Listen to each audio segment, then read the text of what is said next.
Berjumpa lagi dalam permenungan kita edisi Rabu 23 November 2022, Pekan Biasa ke-34.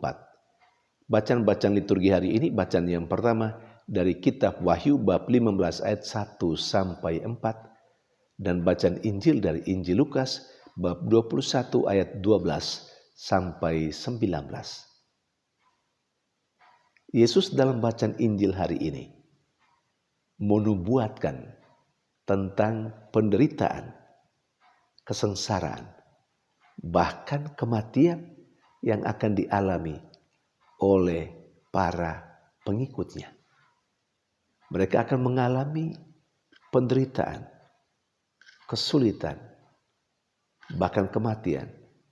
Tidak saja datang dari orang-orang di luar lingkup kehidupannya, tetapi juga bisa datang dari keluarganya sendiri.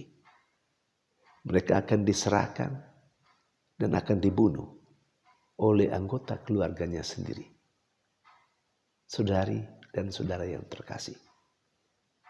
Namun Yesus juga menegaskan kepada para muridnya saat itu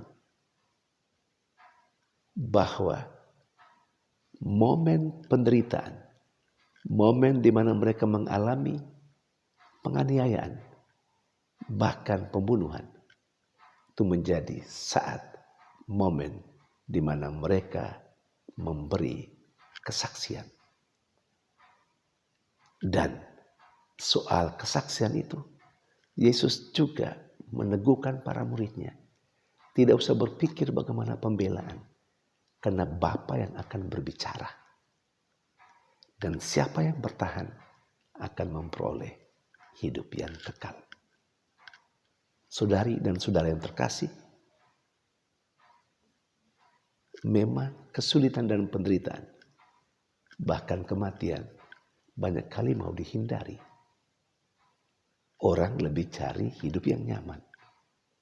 Tetapi sebagai orang yang percaya, sebagai orang beriman, penderitaan, kesulitan, bahkan penganiayaan ataupun pembunuhan, itu sudah menjadi konsekuensi orang yang percaya, orang yang beriman.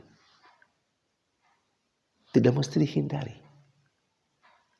Yesus menegaskan momen itu adalah momen untuk bersaksi.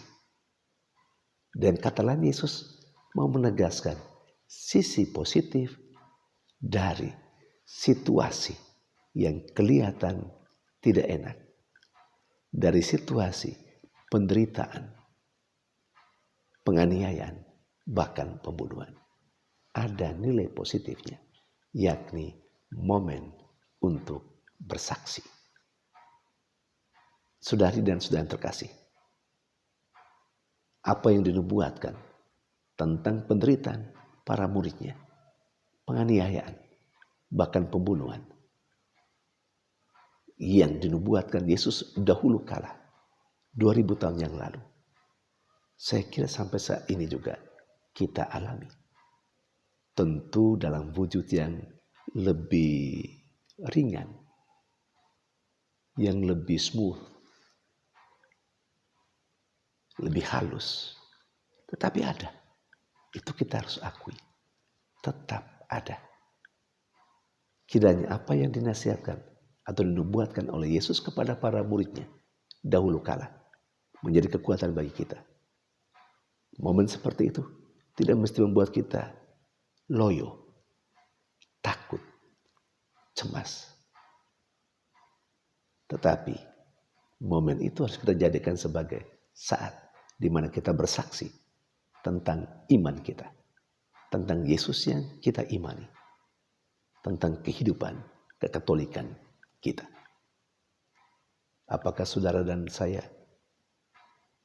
betul melihat momen itu sebagai momen untuk bersaksi? Atau itu momen yang menakutkan? Lalu kita lari, kita mundur, kita menutup diri, bahkan takut bersaksi. Takut menyatakan sebagai orang Katolik, sebagai orang yang percaya kepada Kristus. Jangan. Yesus meneguhkan kita untuk tetap beri kesaksian tentang iman kita justru pada saat-saat yang paling sulit dalam kehidupan. Dan siapa yang bertahan akan memperoleh hidup yang kekal. Dan orang yang bertahan, yang akan memperoleh hidup yang kekal itu ternyata disaksikan oleh Rasul Yohanes dalam penglihatannya seperti yang diungkapkan dalam bacaan pertama hari ini. Rasul Yohanes dalam penglihatannya menyaksikan manusia yang mengalahkan binatang dan menyanyikan nada kemuliaan bagi Tuhan. Manusia itu adalah orang yang percaya kepada Kristus dan yang telah menjadi setia sampai akhir hidupnya dalam iman akan Yesus.